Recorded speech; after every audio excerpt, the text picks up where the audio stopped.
The one place Scarlet had never expected to be in Estes Park was an interrogation room at the police station.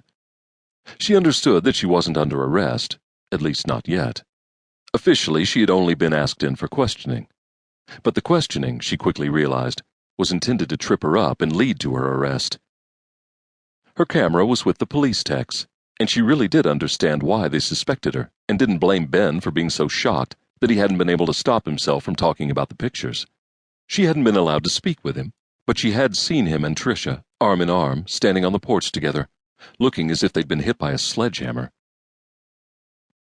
Meanwhile, she was reeling from the fact that two people had been found murdered right where the majestic elk had been standing earlier, right where the bodies had been in the pictures. And then there was that wacko in town who had warned her to be careful and had said she was one of us, whatever that might mean. In one day, her world had gone mad. "Tell me again about your day, Mrs. McCullough," her interrogator said. Lieutenant Gray was somewhere between 35 and 40. He'd started out in a suit, but his jacket was gone now, his sleeves rolled up. His hair was military short, and his eyes were tired, his face haggard. His name fit him very well, she thought. Though she had told him a dozen times that she was divorced, he insisted on calling her Mrs. McCullough. Somehow it seemed especially painful to hear that name tonight. They never would have treated her like this if Diego was there, she thought. And it was true. He would have stopped them cold. She had told Lieutenant Gray as much. He hadn't been impressed. "The guy divorced you, huh?" He'd said at one point, his tone implying that whoever her husband had been, he'd been smart to separate from her. She felt like a little kid, desperately hoping that someone bigger and tougher really would come to defend her. And he would come, wouldn't he? She'd made him her first phone call, and miraculously he'd answered. He'd certainly sounded as if he intended to get here as soon as possible. By morning, she hoped. "Mrs. McCullough," Gray repeated. "Pay attention. Tell me about your day again." "I woke up. I showered. I made tea. I had a bowl of cereal. I checked my email," Scarlet said. "I went downstairs and spent the morning cataloging a display case of Civil War weapons.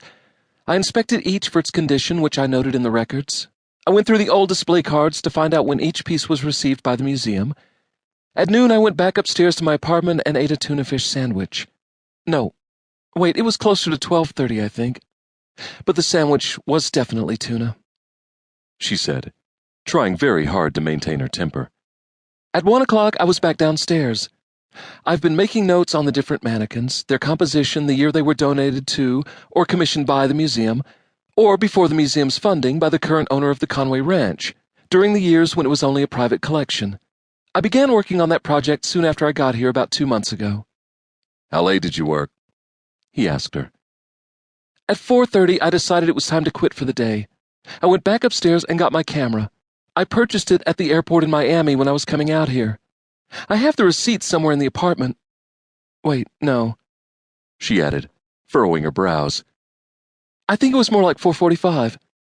And I didn't go outside right away. I checked my email again first. Then I went out to take pictures. I saw a bull elk who was practically posing for me. After that, I went back to the ranch where I talked to Ben Kendall. On the way, I saw Angus Fillmore, Terry Ballantree, and the Bartons down by the stables. Oh, and—" "And?" he prompted. "Horses," she said gravely. "There were horses at the stables." He sat back. "I don't think you understand the trouble you're in," he said severely. She shook her head. "Why? Over pictures that don't exist? That we thought we saw hours before the murders probably took place?" She didn't know that for a fact, but it had to be true. There certainly hadn't been any bodies there when she'd taken the pictures. He pointed a finger at her. "Ben Kendall saw those pictures. They existed, and you erased them as soon as you realized what you'd shown him." "Do you want me to tell you about the rest of my day again?" she asked. "Go on. But we might be where we need to be already." "You have to be kidding." "Do I look like I'm joking?" "I went back to the museum. I went upstairs. I heard a thump. I called Ben, wondering